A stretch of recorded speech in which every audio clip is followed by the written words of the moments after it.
My name is Douglas Taves, and I have found freedom. I came to Freedom Session because I wanted joy and discipleship. I heard about it through my church. I've been going to church all my life, and so I understood a lot of the basics. But for some reason, I had no joy, and I couldn't make myself happy. I knew God's promise for me to have joy. God's promise was for me to have joy and peace, but I didn't understand how to get there. I figured that because I'm a Christian, I should have a good life. From a young age, I wanted to be financially comfortable, so I tithed, hoping God would bless me, and He has. At a young age, I was addicted to sexual immorality, and I looked at pornography. I wanted a perfect marriage, which I hoped would solve my problem, but my wife did not have sex with me as often as I wanted to, so I continued to look at pornography. I could see it was ruining my life and my relationship, but I failed many times to quit on my own. I didn't think I could handle telling anyone about my addiction to porn, so I quit a month before Freedom Session. I still felt unhappy with my marriage and sex life, so I turned to marijuana to numb me. Proverbs 16:25 says, "There is a way that seems right to a man, but its end is the way to death." I was told at a point during Freedom Session that if I forgive myself, I should write down the date because it may be important. January 7th, 2021, the session was on forgiveness. Each section in the session was a step building on the next, and I could feel something stirring inside me.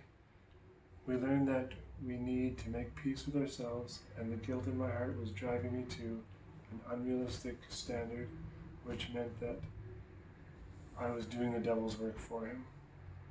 Next, we read The Unmerciful Servant. I've always skimmed through this passage as a lesson in not holding a grudge against someone, but this time it hit me so hard. I was the servant. I'd been forgiven a huge debt I could never repay, an amazing, incomparable debt, and like that servant, I was not forgiving of my wife.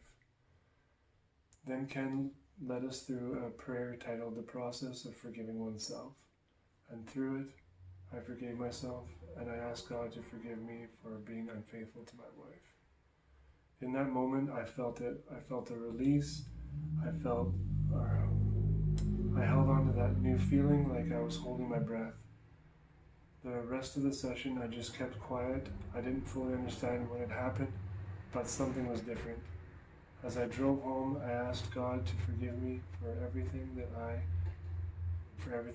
and that I was sorry that I didn't forgive everyone their small debts.